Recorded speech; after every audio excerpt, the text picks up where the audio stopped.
Hey guys, welcome back to another video. I've just had this gorgeous ultra blue Audi RS6 carbon black edition delivered to me. This is my new long-termer. I'm going to have this for the next couple of months through winter essentially, and I'm rather excited about it, as you can imagine. I've been fortunate enough to have a number of long-termers over the past 4 or 5 years of YouTube. In fact, Audi gave me an SQ2 back in 2019, I think. I've had an M135i out of BMW. I've had, very recently, an M240i out of BMW. And I actually had a 420i at the beginning of last year. But this, well, yeah, this is going to take some beating. It was delivered about an hour ago and the sun is literally about to go down, but I had to get a quick video out, just having a quick look at the car, look at some of the options that are on it, and just take it out for a very quick first drive.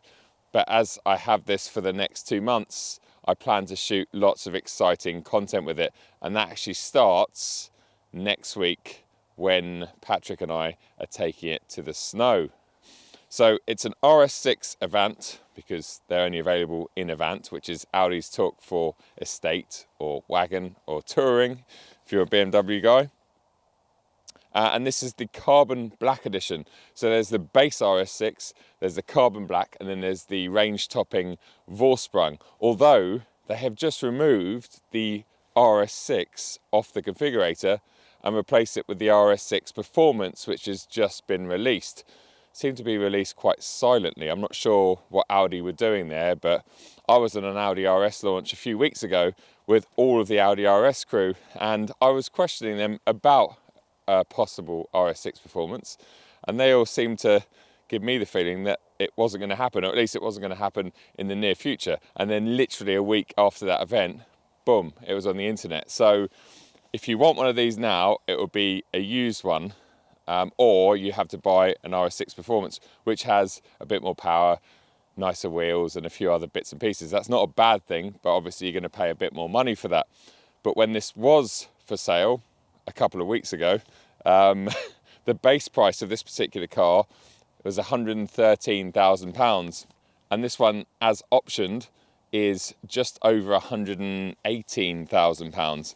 The options that this RS6 has got, well, firstly, the ultra blue metallic paintwork, which I absolutely love, is a standard colour, so it doesn't cost any extra. It has the City Assist pack, it has the Comfort and Sound pack, folding electrical door mirrors, head-up display, Park Assist with Parking Aid Plus. You have to look all these up because I'm not going to go into too much detail of what they are right now.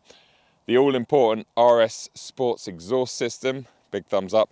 That totals about £6,500 on top of the standard carbon black edition. What I'm going to do now is grab a GoPro and have a quick walk around the outside of the car, and then we'll jump inside, look at the cabin, and take it out for a quick drive. I guess we should start under the bonnet because, well, the engine of an RS6 has always been the most important part, and it still continues to dominate this very latest C8 model. We've got a 4-litre V8 twin turbo producing 600 horsepower, but arguably more importantly, it produces 800 newton meters of torque. So that's more than an M5 competition, that's more than an M5 CS. And that's what really throws this 2-ish ton wagon down the road with so much ease. That's connected to a familiar ZF 8-speed automatic gearbox and Audi's all-wheel drive Quattro system. As with many modern engines, there's not a great deal to see under here, but it's still a good-looking lump, and it makes a great V8 sound. It also has a mild hybrid system, a 48-volt mild hybrid system, so that's new compared to the C7 that this car replaced. The front end of it, this nose section if you like, is a lot flatter than on the C7, and that has mostly to do with pedestrian safety. You'll see it on cars like my M3. Actually, the nose of the G80 is a lot slimmer and lower looking than, let's say, the nose on the F80.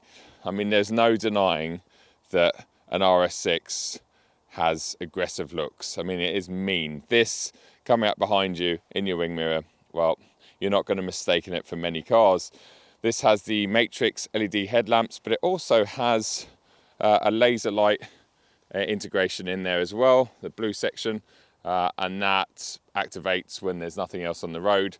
So I'm looking forward to testing them out properly. And then all of this blacked out stuff, the carbon, that's all part of the black carbon edition. We've got carbon canards down here, we've got a carbon splitter down here. And then we get around to the side of the car, and well, I guess the first thing to talk about are these massive 22-inch wheels. 22-inch wheels seems to be a common theme on cars that I've had recently. In fact, I've just handed back that BMW X7 M60i, and that was on 22-inch wheels as well. They're quite good looking. I prefer the non-option wheels, or the base wheels that come on the regular RS6 that are 21s with the old spoke, a simple and plain spoke design. These are a bit more blocky, but I'm glad that they're not all black and they're two-tone, and they do suit the rest of the car. And behind those are the standard steel brake setup, if you can call them standard, because they are monumentally big. I don't have any stats on me, but they are huge.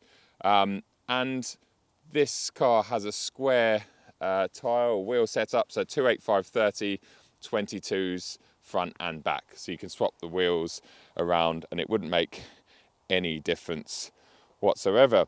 In terms of RS6 cues, aside from all the styling around the front, we've obviously got flared wheel arches on the front, and then we've got flared wheel arches on the back as well. They just give it that awesome, let's say, stance. I think it looks absolutely mega. Then we've got the trademark oval exhausts around the back, but if you look inside of those, if it's not too dark, well, you can see there are a couple of tailpipes inside each of those, but they're real. They're just not as you see them from here. We've got black RS6 badging on it. We've got black Audi rings. That's all part of the carbon black edition. Forgot to mention as well, we've got down here the carbon fibre sill, which is covered in a bit of dirt already. It is a mid-December winter's day, and although the roads look quite dry around here, it was a little bit damp on the way down here, and unfortunately the car's been slightly sprayed in a bit of mud, but I quite like the look of a clean front end and a fairly dirty rear end. Boot is massive, really useful and very practical. I mean, that's what makes the RS6, let's call it the ultimate family car or family transportation, because you've got a massive boot, you've got a bit of underfloor boot storage there, not much to be fair, some pockets in the side here, but obviously you've got split fold 40 seats there, and when they're folded down, it's massive in here. I think I've talked about it before on the RS6. You could fit a normal double mattress in there and live in your RS6 quite happily. And with the price of cars and inflation and houses, that's probably not a bad option. Right, let's close the boot, have a quick walk around the car just so you can see it from all angles.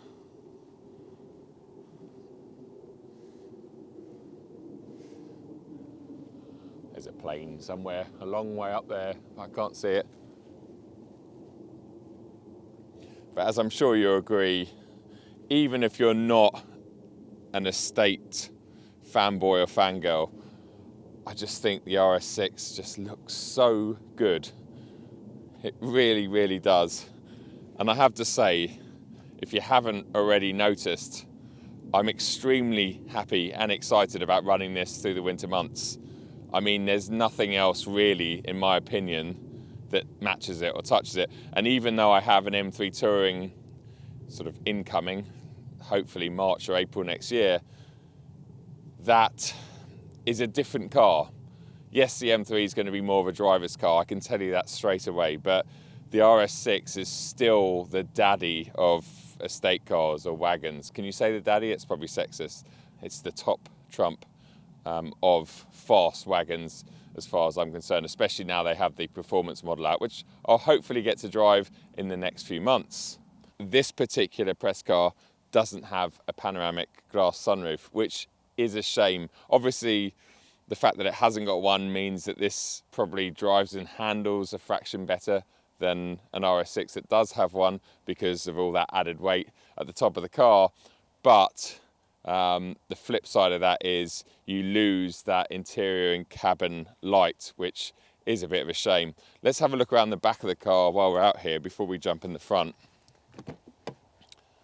So as you can see, it is quite dark in there, but it's beautiful, really nice. You've got essentially 3 seats here, but the center one is a short straw.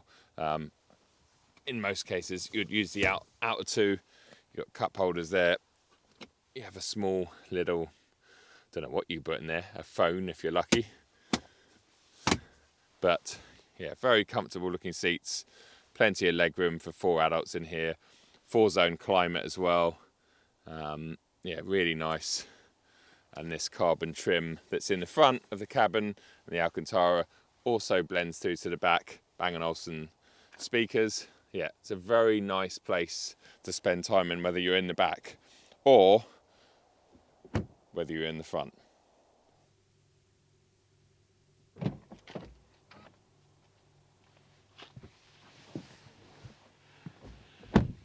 Jumping in here, well, the light is not ideal, as we've already talked about. It's getting dark very quickly, but quick cabin tour around the front. Let's hope the GoPro can pick some of this up. We've got all of this carbon fibre that continues from the back end of the car. We're talking about the door cards here. Looks very good. I guess you'd call it a matte carbon fibre. The top of the dashboard is coated in leather. This has the optional head-up display, as we talked about. Let's fire it up. As you see, everything comes to life. We've got a flat bottom Alcantara clad steering wheel, which is actually really, really nice. Feels good. Everything in here is touchscreen. This is the current generation A6 platform, and Audi sort of fitted this to all of their A6 and A7 range back in, well, it must be 2018 now, so it's been around for a good few years and due for an update very soon. So it'll be interesting to see what they do with this, if they give us back some buttons or if they continue to go on this touchscreen route. It's not a bad system, it's not my favourite system, but this is the way that all manufacturers are going. There's loads of menus and stuff to go through here, and RS menus, because this is an RS car. We even have an RS button here.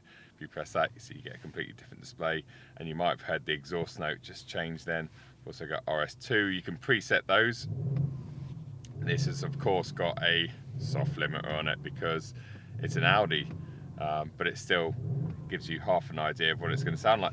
Hopefully you can see the head-up display there as well. 1 second, let's just line that up. There we go. Hopefully you can see that on the GoPro. It's a really nice head-up display in here.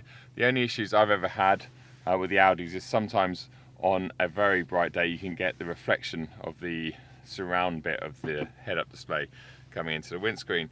But everything else in here, well, it's just minimalist and beautiful. It really is one of the nicest cabins out there. If I remove my chewing gums from there, you can see this is all piano black trim though, which, as we all know, is very likely to scratch. This particular press car is only about 6 weeks old. I know Andrew Chappell, Volkswizard, had this particular car on his channel very recently. If you're not subscribed to his channel, I suggest you go over and check it out, because he does a lot of Volkswagen Audi group content, and he did some really cool videos of this exact car. I think these are the RS bucket seats again that have been out a good few years now, but the ones in this RS6 are bigger and more comfortable for me compared to the ones that are in the current RS4.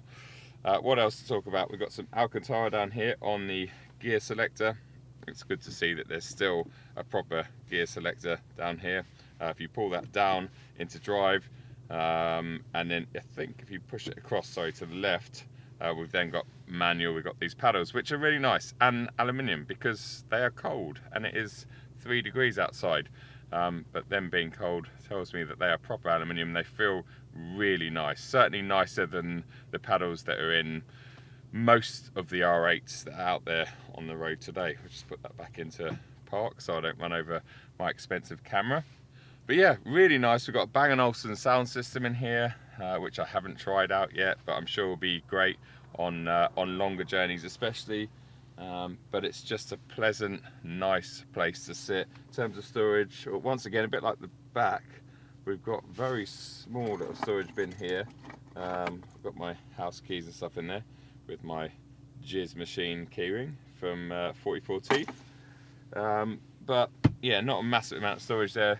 The door cards are okay. I managed to put a water bottle in there, and the glove box. Oh, the glove box is actually really big, which is unusual on a modern car. Right, let's get it out on the road and wrap this video up, because I have about 10 minutes of sunshine left, I think, or not even 5 minutes. So yeah, I'll join you in a few minutes.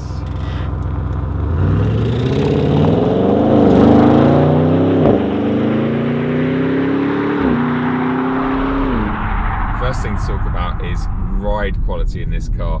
It's on Audi's air suspension, and it does such a good job of ironing out all of the imperfections in most of our UK roads. Certainly a lot better job than anything on BMW's M lineup.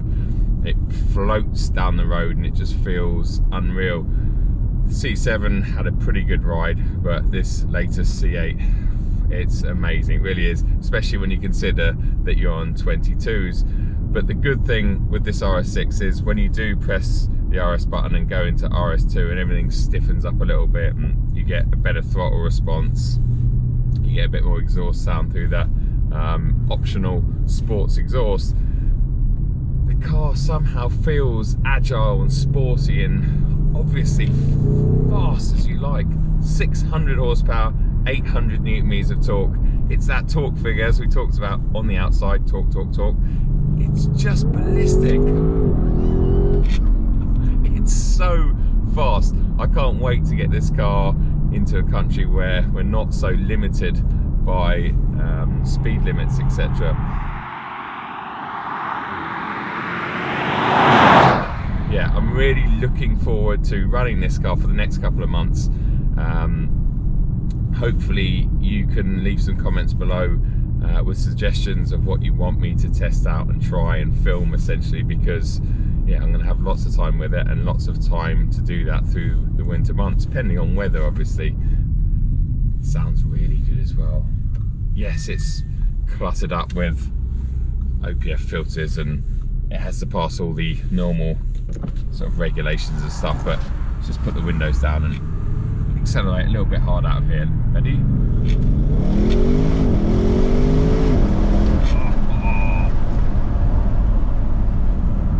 It's a proper battle bus of a car and a battle bus of a sound.